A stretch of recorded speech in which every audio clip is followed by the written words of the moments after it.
Обратите внимание на данного игрока, играющего на Хермите. После посадки предпоследнего выжившего, он тут же телепортируется на одну из последних машинок в лачугу, даже не подумав взглянуть на остальные машинки на карте. Недолго думая, он спускается в подвал, где и находит последнего выжившего.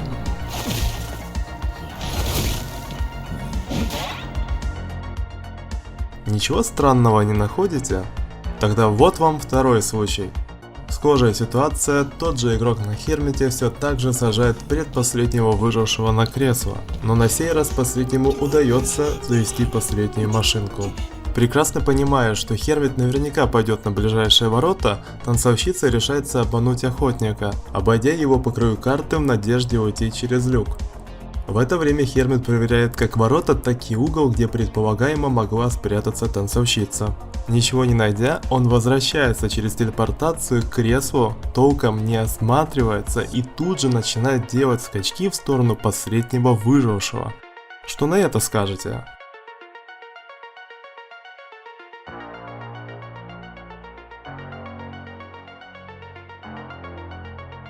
А если я вам скажу, что этим странным игроком на Хермите все это время был я? Уверяю вас, я не пользуюсь какими-нибудь подкрутками графики, дополнительным софтом и прочим. Я вижу игру такой, какой видите ее вы.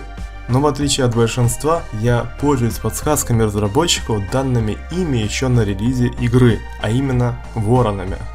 Лично я считаю, что вороны самый недооцененный помощник любого охотника, и в этом видео я объясню, почему я так считаю и что я знаю про них. Начнем с истории. Берут они свое начало из так называемой игры прародителя Dead by Daylight, сокращенно DBD.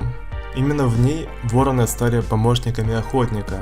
Они служили и служат там неким ориентиром и целеуказателем для охотников.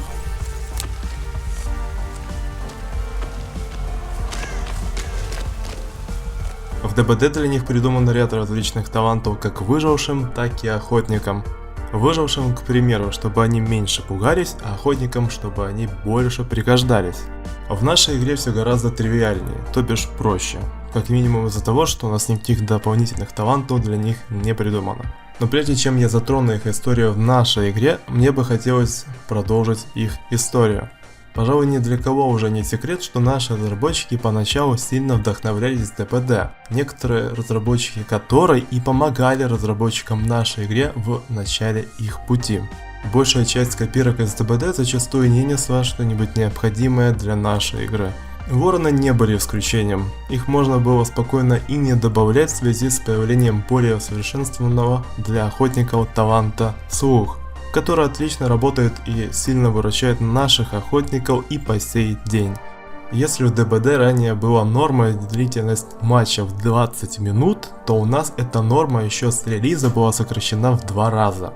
Как-никак игра мобильная, фактор разряда батареи и тот же тротлинг от перенагрева никто не отменял, поэтому и так скучные длинные матчи разработчики старались свести на 0, добавляя тот же слух и появление воронов над выжившим в связи с его бездельничеством. В DBD пошли своим путем, вводя бесполезный в сравнении с нашим вариантом талант слуха и тех же воронов, но в случае со вторым они были пополезнее. Так вот, вороны. В чем они мне помогли в первом и втором примере изначала? В первом случае я пригласил разобраться независимого эксперта Лойера. Я же его зову Лавьером. Лавьер. Экспертиза показала, что в районе 10 секунд перед приходом в лачугу танцовщица на пути к ней спугнула одного из пернатых сторожил. Видя это в небе после посадки, я тут же понял, что рядом с тем местом и находится она сама. После телепортации я прошелся вокруг лачуги, понимая, что если она захотела уйти, то ее следы должны еще быть мне видимыми.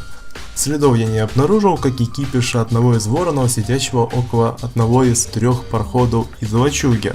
Тут-то я и понял, что наверняка она внизу. Дальше дело за малым. Увидел силуэт и приступил к улетучиванию ее на кресле.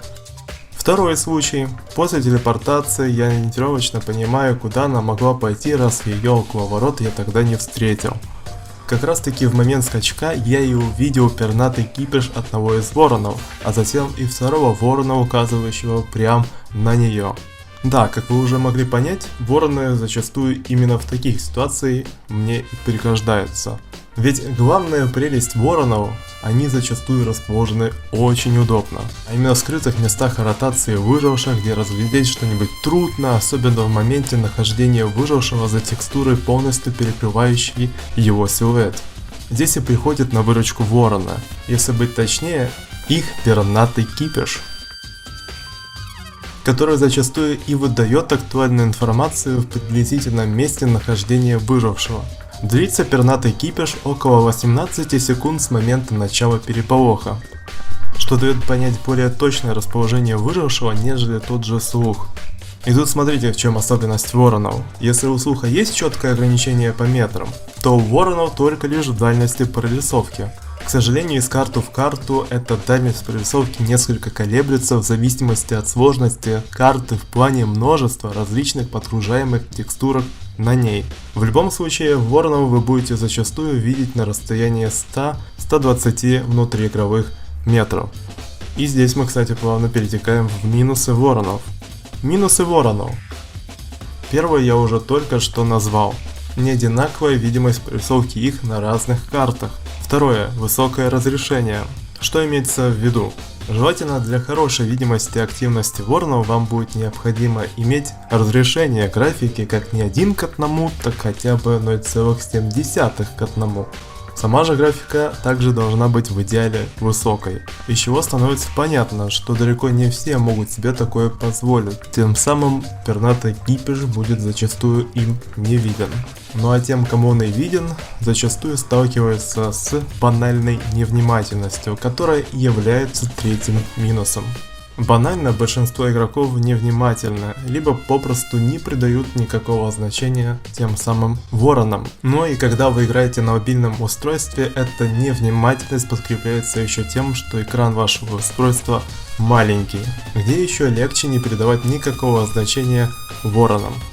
Четвертый минус заключается в том, что далеко не на всех картах они отчетливо видны, и вот вам для наглядности сравнение с некоторыми картами. Те же настройки графики, те же настройки яркости, но далеко не тот же результат.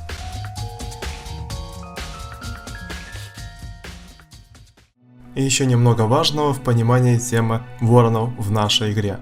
Все услышанное ранее не стоит воспринимать как какую-нибудь пугалку, если вы вдруг играете за выживших. Не стоит при игре за выживших лишний раз их шугаться и каждого сближения с ними бояться. Это глупо, банально как минимум из-за того, что при игре за выживших вы и так должны учитывать множество факторов, чтобы выйти на желаемый результат. Размышляя о каких-нибудь там воронов, вы можете просто упустить что-нибудь поважнее, вплоть до драгоценных секунд на спасение тиммейта, если вы вдруг захотите подойти на спасение максимально скрытно, уворачиваясь от каждого ворона. Увороты от ворона в момент похода на спасение запросто могут оказаться бессмысленными, все так же потому, что многие охотники невнимательны и не придают никакого значения воронам. А может также в силу некачественной графики ваши старания не будут замечены. Да и в целом в конце матча, увиливая от них, вы также будете лишаться драгоценных секунд до появления воронов непосредственно над вами самими, которые в последующем и дадут уведомление охотнику об вашем местонахождении с 3-секундной разницей. Я уже молчу про бестолковые затягивания матча. На этом у меня по этой теме все. И если видео оказалось для вас познавательным, полезным или просто понравилось, не поленитесь прожать лайк и подписаться. Напишите также ваш душераздирающий комментарий по этой теме. А у микрофона был Марокко. Напоминаю про полезные ссылочки в описании к видео и желаю вам хороших матчей. До скорого!